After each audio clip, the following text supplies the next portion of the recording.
I didn't know anything, so I learned to play on the Jazzmaster and the whammy and the pickups, you know, switching pickups.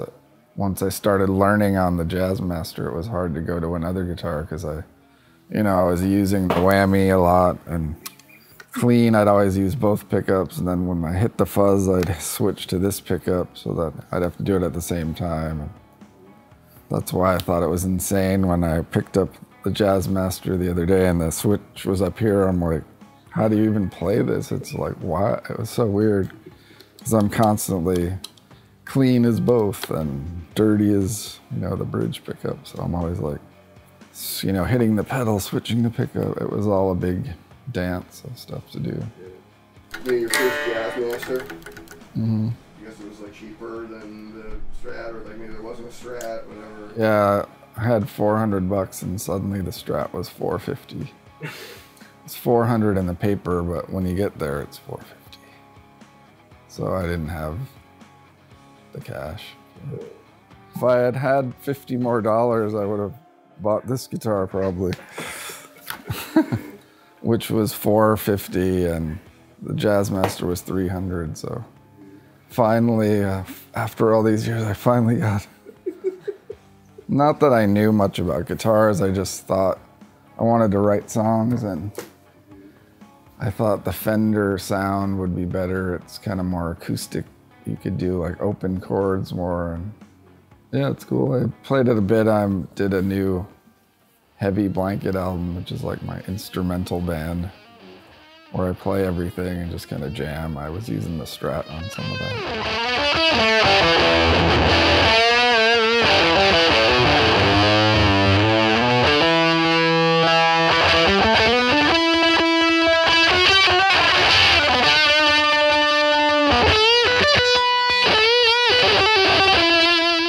This is the Tele we based the J Mascis Tele on, that I played most all the leads I've ever done on. For some reason, I like playing leads on this guitar. My first Tele, it's 58. Yeah, this is probably my favorite guitar I own. It's a 58. It was refinished when I got it, so I figured I could just refinish it again. First, I put blue drum covering on. I got, the idea from Gretsch. So I just like glued on the blue drum covering until I got it painted. I had some motorcycle guy do it. The guy told me when I got it from him, he put a 56 pickup in it. So that's all I know about it. And they're out of phase, they told me at Fender, because people, when the guitar came out, they're like, oh, that's an interesting out of phase sound you have in your guitar. And I'm like, I've never tried playing both pickups at once, so I didn't know they were out of phase. So in the studio, are you playing all the leads on that and all the rhythm tracks on the Jazzmaster? No, usually not. Yeah, that's the thing, studio, there's hardly ever a Jazzmaster or a Big Muff on any studio recording. Really?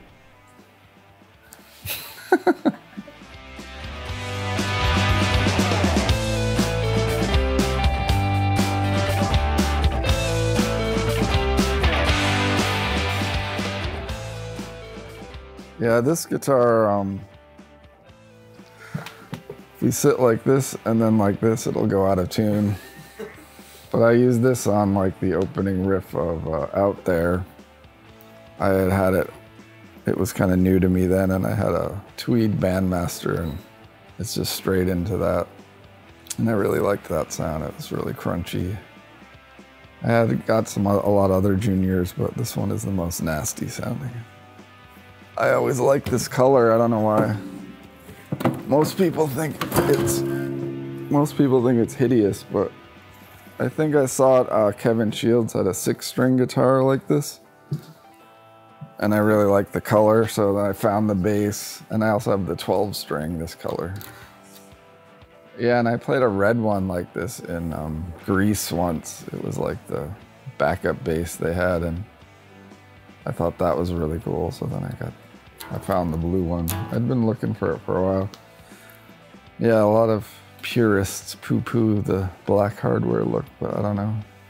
I'm into it. It's a 65p bass.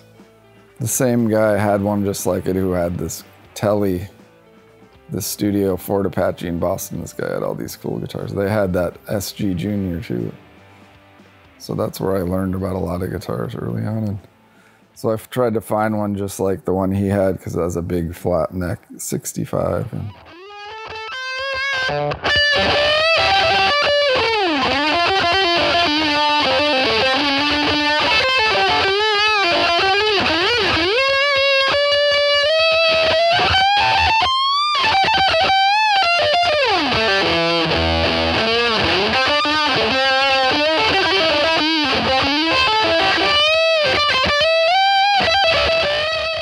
there's so many pedals now.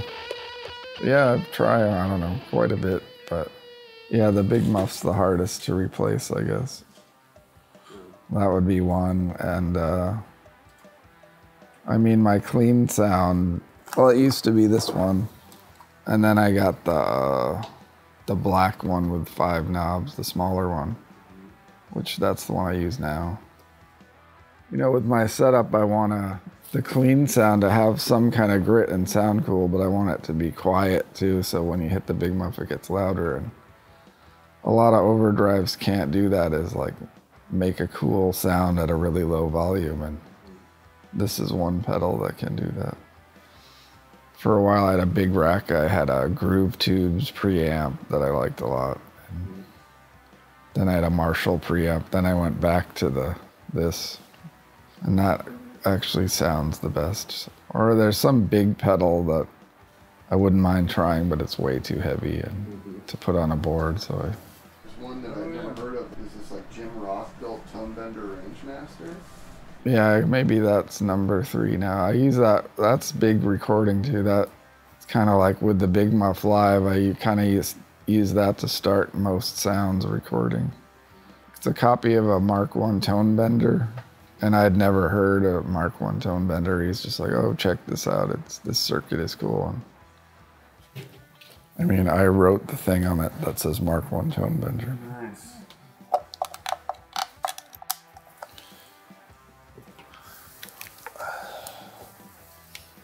Hopefully there's a battery in it.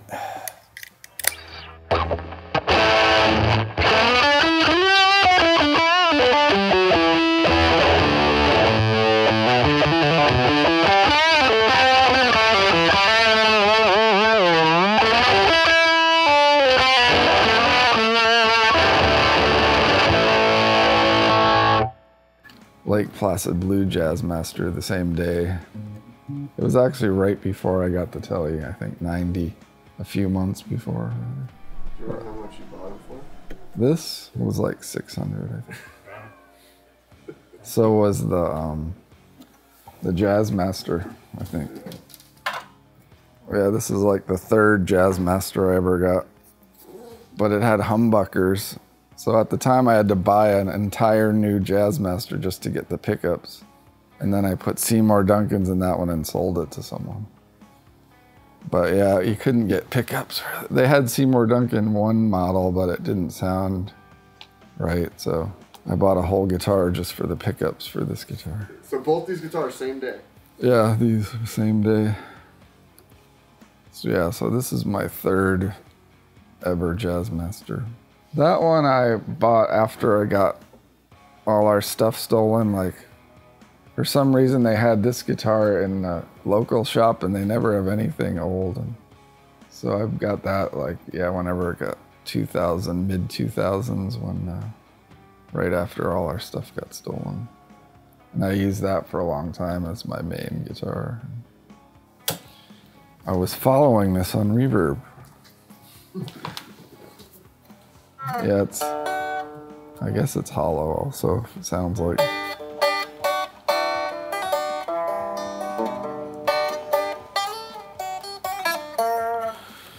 This has the best whammy that I have for a Gretsch. A lot of guitars I buy because I want a certain sound I've heard, you know. You know, Tele because of Keith Richards, or you know, I bought this SG with P90s because of the wipers, Greg Sage.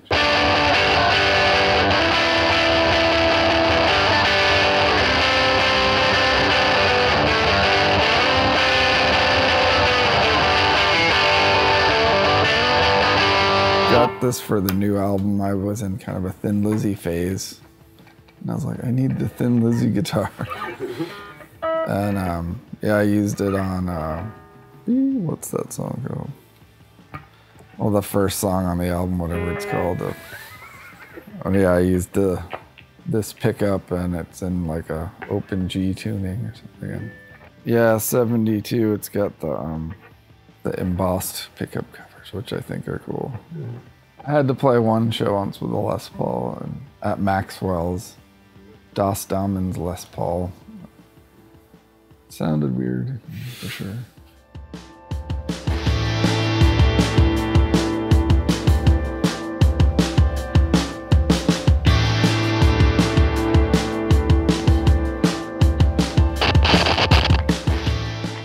Yeah, I bought this guitar. I was with Kim Gordon in New York, and it was $200.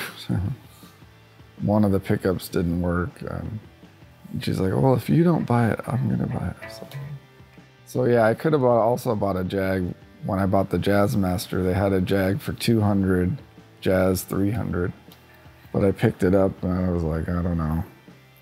And the Jazz also had Grovers, which I had seen on the back of like Frampton Comes Alive or records, and I was, yeah, I love the look. It looks awesome. I've put like so many different pickups in this, I'm just like, just to see if it would be cool. I still like it just because this is the first Jag I got, and I have like a Johnny Marr one he gave me or something, or that's my only other Jag. It doesn't work at all for me, really. Nothing about it works for me.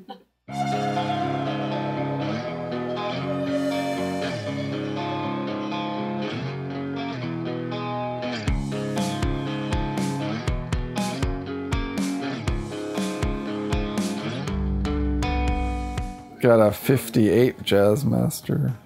I made it more gold. I put like gold hardware on it. I think it had gold hardware originally, but I made it more gold. The 359s that we last sold, 19, 22, 26. I know, I'd been playing one live, a 59, and I saw stuff like that, and I'm just like, I was getting a little freaked out. I'm like, I didn't bring it to Europe this time when we lost all our gear. Thankfully, I brought like a 63 refinished one. I don't know what those are, like 6 or 7. Or, that's my favorite one to play is the 59, but